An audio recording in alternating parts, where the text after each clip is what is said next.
विनय तामाङ आज आधिकारिक रूपमा तृणमूल कंग्रेसमा सामेल भए। कलकत्तामा आज उनले तृणमूल कंग्रेसका शीर्ष नेतृत्वहरूबाट पार्टीको झण्डा ग्रहण गरे। यसबारे उनले एक विज्ञप्ति जारी गर्दै उनी अनि खरसाङका पूर्व विधायक डाक्टर रोहित शर्मालाई तृणमूल कंग्रेसका राष्ट्रिय महासचिव अभिषेक ब्यानर्जीको क्यामक स्ट्रिट कलकत्ताको कार्यालयमा नै पार्टीमा सामेल गराएको जानकारी गराएका छन्। यसका साथै उनले आफ्नो आगामी राजनीतिक गतिविधिलाई जनताको हित र सेवाको लागि समर्पित गर्ने पनि घोषणा गरेका छन्। उनले तेस्रो अध्यायको रूपमा तृणमूल कंग्रेसमा सामेल भएर सुरु गर्ने यात्रालाई जनताले स्वीकार गर्नेछन् भन्ने आशा गरेको पनि बताएका छन्।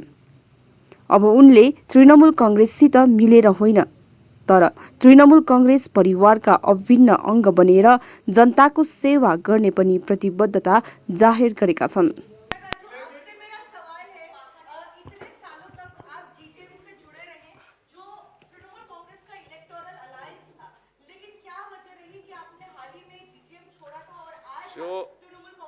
आपको पता है कि last 15th of July I have resigned from my party as well as my post. तो आज 164 days हो गया मेरा रेजिग्नेशन में. So I was not involved in any political party 164 days में. So last जब मैंने रिजाइन किया था तो उसी टाइम से मैं ऑल इंडियन तृणमूल कांग्रेस का लीडर्स के साथ में मेरा एक कांटेक्ट था, उनसे बात किया था. तो आज 24 दिसंबर में उन्होंने डेट दिया कि ज्वाइन करने के लिए. तो मिस ममता बनर्जी जो डायनेमिक लीडर है, विजनरी लीडर है, हम लोग चाहते हैं कि 2024 में नेशनल पॉलिटिकल सीनियर में एक प्राइम मिनिस्टर का जो हम लोग कैंडिडेट के तहत हम लोग देखना चाहते हैं. और अभिषेक बैनर्जी जो है वो भी एक स्किल्ड डायनेमिक लीडर है. तो हम लोग रीजनल पार्टी में था पहले. नाउ हम लोग नेशनल पार्टी में आके जो हमारा पब्लिक का नॉर्थ बंगाल का हो या दार्जिलिंग हिल्स का हो, उसका जहाँ पे भी है हम लोग सेवा करना चाहते हैं, सर्विस देना चाहते हैं through all India Trinamool Congress party.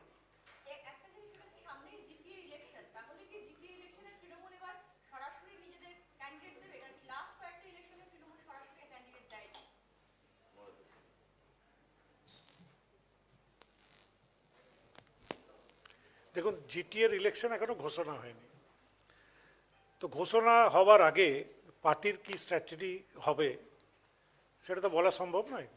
আমাদের নেতৃত্ব আছেন, তারা ঠিক করবেন যে দল একলা লড়বে না দল কারোর সাথে জোট করে লড়বে. সেই সিদ্ধান্ত এখনো কিন্তু হয়নি. সেই সিদ্ধান্ত আগামী দিনে আমাদের নেত্রী মমতা বন্দ্যোপাধ্যায়, আমাদের নেতা অভিষেক বন্দ্যোপাধ্যায়, তারা যা সিদ্ধান্ত নেবেন সেই অনুযায়ী দল লড়বে. কিন্তু এখন হিলসের যে রাজনীতি, পাহাড়ের যে রাজনীতি, সেই পাহাড়ের রাজনীতিতে আজকে একটা কিন্তু বিরাট খবর, বিরাট পরিবর্তন. আগামী কাল থেকেই দেখবেন যে পাহাড়ের রাজনীতির অভিমুখটাই বদলে গেছে. এবং একই সঙ্গে মলয়দার কথা সূত্র ধরে একটু বলি, সে হচ্ছে যেহেতু এই যোগদানের ফলে গোটা পাহাড়েই এখন তৃণমূল এবং সবুজ হাওয়া বইছে, ফলে জনগণের ওখানেকার জনগণের যে স্বাভাবিক যে চাহিদা, তাদের যে আশু চাহিদা এবং তারা যেটা চাইছেন রাজনৈতিকভাবে, সেটাই নিশ্চয়ই আমাদের দলের উচ্চ নেতৃত্ব তার পর্যালোচনা করে সিদ্ধান্ত নেবেন.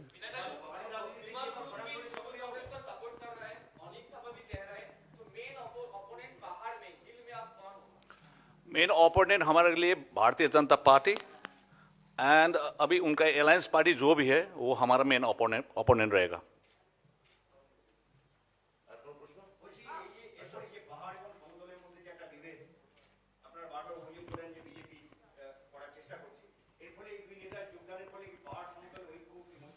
বিজেপি তো বিভাজনের রাজনীতি করতেই অভ্যস্ত. বিজেপি পাহাড় এবং সমতলের বিভাজন ঘটাতে চায়. বিজেপি সংখ্যাগুরু এবং সংখ্যালঘুর মধ্যে বিভাজন ঘটাতে চায়. বিজেপি সংখ্যাগুরুর মধ্যে যে বিভিন্ন বর্ণ আছে, সেই বর্ণের বিভিন্ন স্তরের মধ্যে বিভাজন ঘটাতে চায়. নারী এবং পুরুষের মধ্যে বিভাজন ঘটাতে চায়. অর্থাৎ বিভাজনই হচ্ছে বিজেপির রাজনীতির মূল মেরুদণ্ড। এই মেরুদণ্ডকে বেঁকিয়ে দিয়েছেন মমতা ব্যানার্জি গত 2021 সালের নির্বাচনে।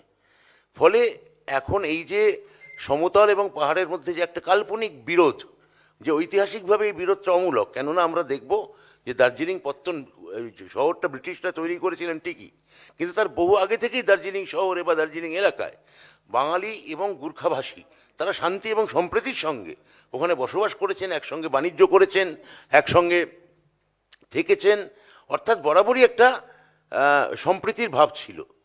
এটা বাইরের কিছু পরিস্থিতি, বাইরের কিছু ইন্ধন, বাইরের কিছু উস্কানি এগুলোর মধ্যে বিভাজন ঘটিয়েছিল। কিন্তু এখন পাহাড়ের মানুষরা বুঝতে পারছেন যে যদি তাদের কেউ ভালো চেয়ে থাকেন, তাদের কেউ শুভ চেয়ে থাকেন, এই সম্প্রীতি এবং ঐক্য, কোনো সাধারণ মানুষ অশান্তি চান না, দাঙ্গা হাঙ্গামা চান না, তারা চান যে শান্তি শৃঙ্খলায় বসবাস করব। সেই শান্তি শৃঙ্খলার যদি প্রকৃত কোনো উপাদান বা কোনো অনুঘটক কেউ থেকে থাকেন, তার নাম মমতা ব্যানার্জি। তিনি বারবার পাহাড়ে গেছেন, শোকে, দুঃখে, আনন্দে, হর্ষে, যে কোনো উৎসবে, দুর্ঘটনায় বারবার তিনি পাহাড়বাসীর পাশে দাঁড়িয়েছেন। তারপরেও বিজেপি এসে নানা ধরনের ইন্ধন দেওয়ার চেষ্টা করেছিল। কিন্তু আমার ধারণা অচিরেই এই ধরনের পরপর যোগদান, এত বড় বড় স্টলওয়ার্ট নেতারা পাহাড়ের সব এসে তৃণমূলের পতাকা হাতে তুলে নিচ্ছেন, এইগুলো আমার মনে হয় যে আগামী দিনে এই বিভাজন, বিজেপির যে বিভাজনের রাজনীতি, সেটাকে ক্রমশ এটাকে শুকিয়ে দেবে, এটাকে গুটিয়ে দেবে আমার মনে হয়। मेरा एक सवाल है 2017 में आपकी पार्टी ने गोरखालैंड अलग राज्य की मांग में एक आंदोलन चलाया था, 105 दिन का स्ट्राइक भी चला था पहाड़ में। आज के दिन जब आप ऑलरेडी तृणमूल कांग्रेस ज्वाइन कर चुके हैं, सेपरेट स्टेट या गोरखालैंड पर आपका क्या स्टैंड है? ना देखिए, हम लोग का देखिए अभी वहाँ पे डेवलपमेंट करना है। 2017 में जो 105 डेज का जो स्ट्राइक था, जनरल स्ट्राइक था गोरखालैंड के लिए, तभी भी मैं वहाँ पे पीस एंड स्टेबिलिटी लाने के लिए मैं ही आगे आया था ज़मीन पे। उस टाइम में मैंने फाइट किया था। ऐसा सिचुएशन था वहाँ पे लाइफ एंड डेथ का सवाल था। तभी वहाँ का लाइव्स का पब्लिक को, सभी को बचाने के लिए मैंने भी एक लाइफ सेक्रीफाइस किया था। तो देखिए गोरखालैंड देखिए कॉन्स्टिट्यूशनल इशू है। देखिए अभी तक भारतीय जनता पार्टी उसी लॉलीपॉप को दिखाते हुए 3 बार एमपी बना के लेके गया। देखिए भारतीय जनता पार्टी यही इश्यू के लेके इमोशनली हम लोग को ब्लैकमेल कर रहे हैं। अभी स्टेट का बात नहीं है, अलग स्टेट का बात नहीं है। हम लोग ऑल इंडिया तृणमूल ज्वाइन किया है, तो हम लोग चाहते हैं कि सभी मिलके, ममता बनर्जी मैडम से मिलके, ऑल इंडिया तृणमूल कांग्रेस से मिलके हम लोग वहाँ का उन्नयन चाहिए, डेवलपमेंट चाहिए। शिक्षा के क्षेत्र में, एजुकेशन के क्षेत्र में हो, या हेल्थ के सेक्टर में हो, या टूरिज्म सेक्टर में हो, या जो भी सेक्टर है जहाँ पे हम लोग काम कर सकते हैं, हम लोग मिलके काम करेंगे। इसलिए हम लोग ने national party all India Trinamool Congress को ज्वाइन किया है।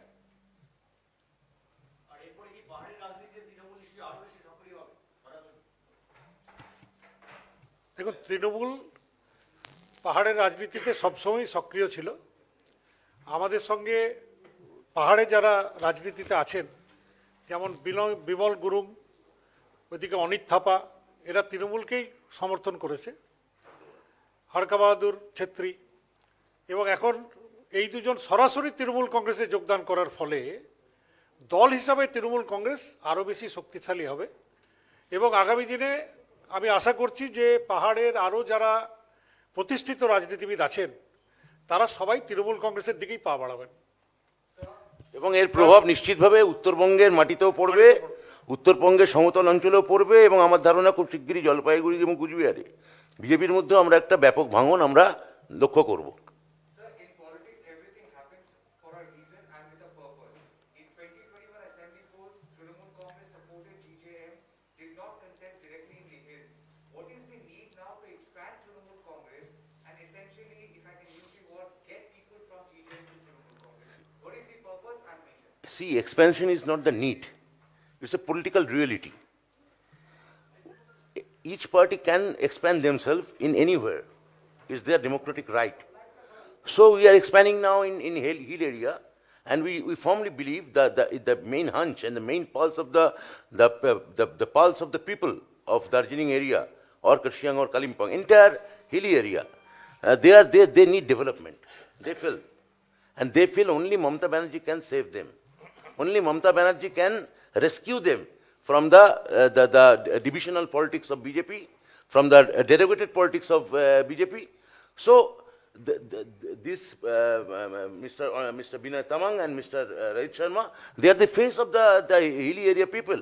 So they feel that if they convey their actual, the entire feeling of the people, only Trinamool Congress is the savior. So they joined, and it's not a question of gain or loss. It's our political purpose. It's our purpose. विनय जी, आपसे सवाल था, आपके between you and Binay Tamang, are things okay now?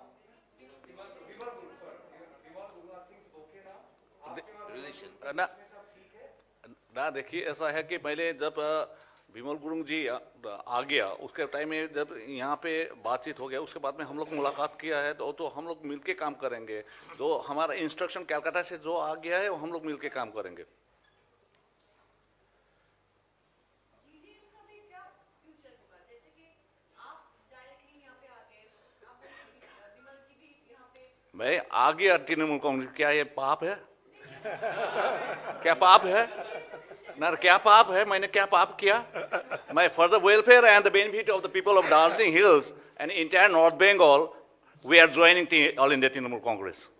अभी GGM आगे चल पाएगा क्या? उसके बारे में आपका क्या DCM के फ्यूचर के बारे में आपका क्या सोच है? जीजीएम देखिए दूसरा पार्टी, मैंने 15 जुलाई में रिजाइन किया है उस पार्टी से। अब क्या 6 महीना हो गया, 5 महीना हो गया, अब उसमें क्या कमेंट करें? विनय जी, एक तरफ जैसे गोरखालैंड का मुद्दा रहा है, दूसरी तरफ इलेक्शन के बाद, बंगाल इलेक्शन के बाद बीजेपी के एक सेक्शन ऑफ लीडर्स पूरे नॉर्दर्न पार्ट ऑफ बंगाल को अलग करने की बात कह रहे हैं।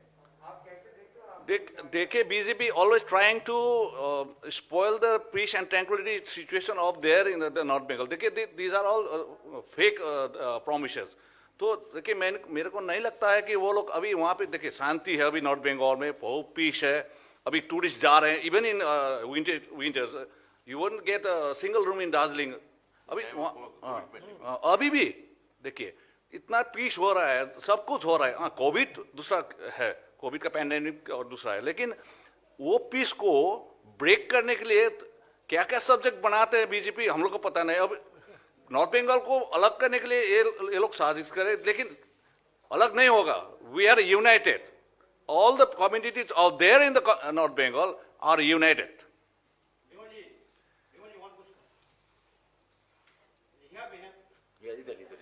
अच्छा, बोलिए। Do you think Vimal Guru and Manit Thapa should join in Trinamool Congress for the betterment of hill? देखिए, वो उन लोगों का अपना डिसीजन होगा। अगर वो ज्वाइन करेगा तो हम लोग वेलकम करेंगे। क्या है, हम लोग ज्वाइन किया, हमारा डिसीजन था, हम लोग ज्वाइन किया। अगर Bimal Gurung and his group, Anit Thapa and his group, if they want to join the all Indian, that is most welcome. और किछु विनय जी, जब दार्जिलिंग में वायलेंस थी, वहाँ पर एक मुद्दा भी था कि गोरखालैंड भी अलग चाहिए। उस दिन आप जीजीएम के लीडर से वो फ्रंट में थे, अब आप टीएमसी ज्वाइन कर गए हो। लोगों को समझाना कितना इजी होगा, क्योंकि लीडर ना देखिए जो पास्ट और प्रेजेंट, जो पास्ट था वो पास्ट, आप लोग ने 3 बरस आगे का बात कर रहे हैं। अभी का जो माइंडसेट है, पीपल माइंडसेट है, नाउ ऑलरेडी चेंज। देखिए, उस टाइम दूसरा सा इमोशनली में ब्लैकमेल हुआ था, इसलिए अभी जाके आप एक अर्बन इलाके में या रूरल इलाके में, टी गार्डन्स में जाके आप किसी भी पब्लिक को पूछिए इस बारे में, मेरे को नहीं, वहाँ जाके पूछिए, वो लोग ही फिटेड आंसर आपको देगा।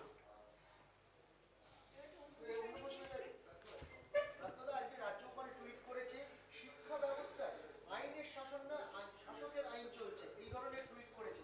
বেসরকারি বিশ্ববিদ্যালয়ের উপাচার্যদের জেলে পাঠিয়েছিল, তারা কেউ তার সাথে অ্যাটেন্ড করেনি, তারপর তিনি টুইট করে জানাচ্ছেন। পুরো টুইটে বক্তব্য কি? ওনার টুইটের বক্তব্য হচ্ছে, শিক্ষা জগতের পরিস্থিতি ভয়াবহ, বেসরকারি বিশ্ববিদ্যালয়ের আচার্য উপাচার্যদের আমন্ত্রণ জানালেও কেউ আসেনি। শিক্ষা ব্যবস্থার সংগঠন বিস্তারের চেষ্টা চলছে, আইনের শাসন নয় শাসনের আইন চলছে, মানে শাসকের আইন চলছে। শিক্ষা জগতের অবস্থা সত্যি ভয়াবহ। যদি এরকম চ্যান্সেলর থাকে, এরকম চ্যান্সেলর থাকলে সেই রাজ্যের শিক্ষার অবস্থা ভয়াবহই হওয়ার কথা। আমাদের অনেক ভাগ্য ভালো যে এরকম চ্যান্সেলর থাকা সত্ত্বেও আমরা শিক্ষার কাজ দ্রুত গতিতে এগিয়ে নিয়ে যাচ্ছি। যিনি শিক্ষা দপ্তরের সঙ্গে কোনো সহযোগিতা করেন না, সারাক্ষণ বেআইনি কাজ করেন একটা কোনো নোট পাঠালে দিনের পর দিন ফেলে রাখেন, একটা কোনো প্রস্তাব পাঠালে সেটা হিমঘরে পাঠিয়ে দেন, কোনো রকম কোনো সদর্থক, কোনো রকম কোনো ইতিবাচক যার দৃষ্টিভঙ্গি নেই সেই রকম একজন লোক ইউনিয়নিজমের কথা বলছে, ইউজিসি দিয়ে হুমকি দেওয়ার কথা বলছে। একটা সারাক্ষণ হুমকি দেওয়ার প্রবণতা, মানে এতদিন সিবিআই এবং ইডি চলেছে, এখন ইউজিসি দিয়ে ভয় দেখাচ্ছেন। তা এই ধরনের গভর্নর যদি, রাজ্যপাল যদি এই ধরনের আচরণ করেন, এবং তাহলে আমাদের মনে হয় যে তার পক্ষে এটা সঙ্গত। কেননা ওই হরিণ শিকারী জনপ্রিয় চিত্রতারকার উকিল ছিলেন এক সময়, যিনি হরিণ শিকারীর মতো বেআইনি কাজের মদত দিতে পারেন, তিনি বেআইনি কাজই তো করবেন। রাজ্য সরকার অনেক জায়গায় নিয়োগ বহির্ভূতভাবে উপাচার্য নিয়োগ করছে, সেই গোটা বিষয়গুলো আবার নতুন করে ভাবনা চিন্তা করবেন যে এই নিয়োগগুলো ঠিকঠাক ভাবে হচ্ছে কি হচ্ছে না, নাকি সেগুলোকে বাতিল করা যাবে, এরকমই একটা আমরা আমাদের দলীয় স্তরে উনি যদি এরকমভাবে দিনের পর দিন ফাইল ফেলে রাখেন, ফাইল আটকে রাখেন, বিন্দুমাত্র সহযোগিতার মনোভাব যদি না দেখান, তাহলে কেরালার রাজ্যপাল যেটা বলেছেন আমরা সেইটা আমাদের প্রভিন্সিয়াল স্তরে আমরা বিচার করে দেখব, সংবিধান আলোচনা করে দেখব, দরকার হলে আইনজ্ঞের পরামর্শ দেব যে অন্তত ইন্টারিম পিরিয়ডের জন্যে চ্যান্সেলর পদে আমরা মাননীয় মুখ্যমন্ত্রীকে নিয়ে আসতে পারি কি না। হ্যাঁ, তো সেটা আমরা খতিয়ে দেখব। এবং উনি যদি ক্রমাগত এইভাবে শিক্ষার সঙ্গে জড়িত থেকে কোনো কাজ না করে টুইট করা, ফেসবুকে যাওয়া, টুইট করা, ফেসবুকে যাওয়া, টুইট করা, ফেসবুকে যাওয়া, এই কাজে উনি যদি সারাক্ষণ শীষ দিতে থাকেন, টুইট করতে থাকেন, তাহলে এই শীষ দেওয়া কাজ আমরা গ্রহণ করছি না। আমরা বলছি অনুগ্রহ করে আমাদের সঙ্গে সহযোগিতা করুন। আপনার মনে হতে পারে আমাদের কোনো সিদ্ধান্ত ঠিক নয়, আলোচনায় আসুন। আপনি আলোচনায় আসছেন না, ফাইল আটকে রাখছেন। দিনের পর দিন দেখতে পাচ্ছি আমাদের সম্মানীয় বিধানসভা স্পিকার পর্যন্ত এই নিয়ে বিবৃতি দিতে বাধ্য হয়েছেন। তাহলে এই মনোভাব কেন? আপনি কি চান যে পশ্চিমবঙ্গের ছেলেমেয়েরা প্রপার এডুকেশন না পাক? আপনি কি চান শিক্ষার প্রসার না হোক? এতগুলো বিশ্ববিদ্যালয় হয়েছে, এই বেসরকারি বিশ্ববিদ্যালয় নয় বলছে, এদের জমি থেকে শুরু করে এদের সমস্ত সুযোগ সুবিধে, এদের সমস্ত ধরনের অথেন্টিকেশন, এটা মমতা বন্দ্যোপাধ্যায় সরকার দিয়েছে, পশ্চিমবঙ্গ সরকার দিয়েছে। আমরা প্রথম বেসরকারি বিশ্ববিদ্যালয় বিল নিয়ে আসি, এবং তার ফলশ্রুতিতে এতগুলি বেসরকারি বিশ্ববিদ্যালয় হয়েছে। আজকে উনি ওদের ইউজিসির হুমকি দিচ্ছেন, এটা একটা কোনো ঠিক কাজ হচ্ছে? সারাক্ষণ একটা হুমকি দেওয়া, ধমক দেওয়া, এই ধরনের একটা মনোভাব। উনি তো একটা সহযোগিতার রাস্তায় আসবেন। উনি ওনার পোস্টের যে কাজ সেইটা ভুলে যাচ্ছেন। অতীতে কোনো রাজ্যপালের ক্ষেত্রে এইরকম হয়নি।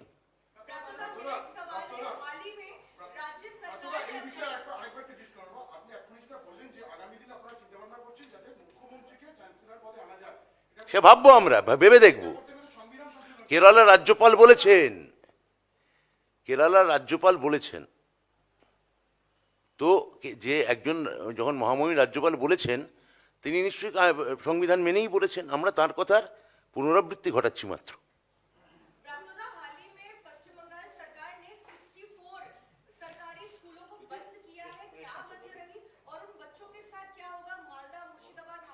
मैंने समझ नहीं आया, आई कांट अंडरस्टैंड। क्या बोला? कौन बोला आपको? रिपोर्ट दिखाइए। स्कूल का नाम क्या है? स्कूल का नाम क्या है? सुनिए, वो तीसरी डिस्ट्रिक्ट में नहीं है, वो 3 डिस्ट्रिक्ट में नहीं है, बहुत डिस्ट्रिक्ट है जहां स्कूल बंद है, बहुत दिन से है, 20 साल से है। That about this बंद हुआ school, the closed school, we are thinking about the new policy. We are telling about them, but this is not the place. This is not education department. I am talking about on behalf of my party, not on behalf of my department. The governor issue is a sensational issue, so I answered. Don't ask anything which is related with my department, with Bikash Bhavan in this place. Yeah, I will answer it. I will answer it from Bikash Bhavan. Yeah. Next.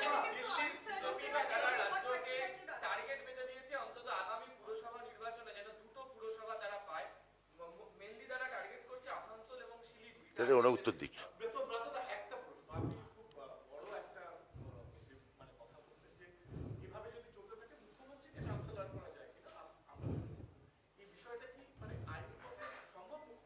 আমি তো একটু আগেই বললাম ওই প্রশ্নের উত্তরে যে কেরালার মহামহিম রাজ্যপাল এই কিছুদিন আগে এই একই কথা বলেছেন।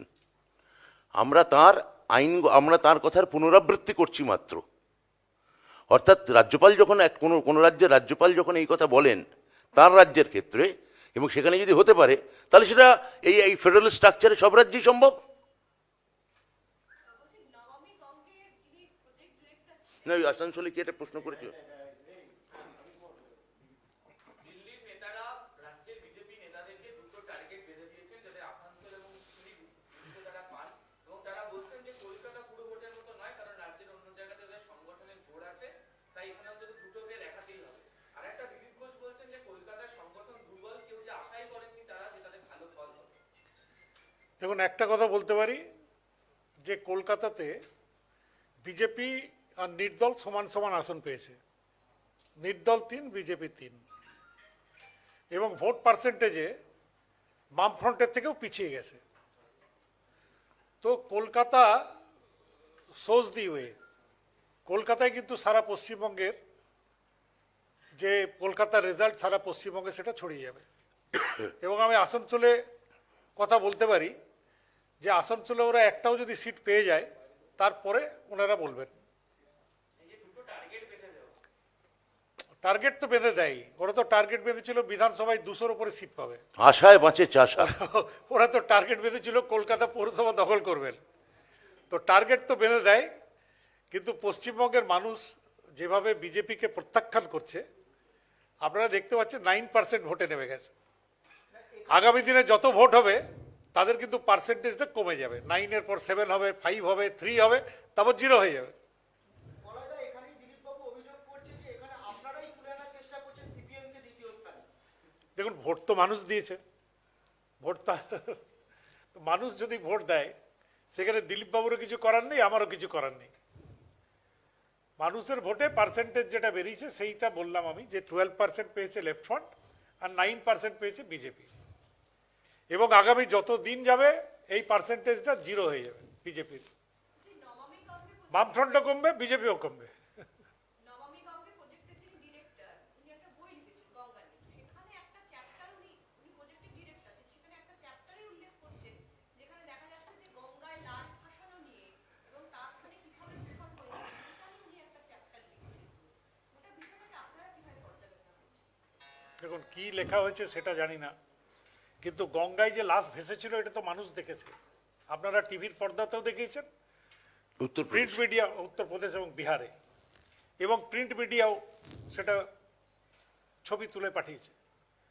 তো গঙ্গায় লাশ ভেসেছিল এটা ঠিক, তার জন্য কি দূষণ হয়েছে এটা দূষণ নিয়ে যারা রিসার্চ করেন তারা হয়তো আগামী দিনে বলবেন। আর একটা হচ্ছে এলাহাবাদ হাইকোর্ট আজকে ইউপি ইলেকশন নিয়ে একটা মতামত ব্যক্ত করেছে, যেখানে ইসি এবং পিএম এর কাছে তারা বলতে চেয়েছে যে ইলেকশনটা এই মুহূর্তে যদি করোনার যা পরিস্থিতি তাতে এই মুহূর্তে হওয়াটা কতটা সম্ভব। এখন এই ব্যাপারে আমরা কোনো কমেন্ট করছি না, আমাদের যারা কমেন্ট করার তারা করবে। ঠিক আছে, শেষ। Last question.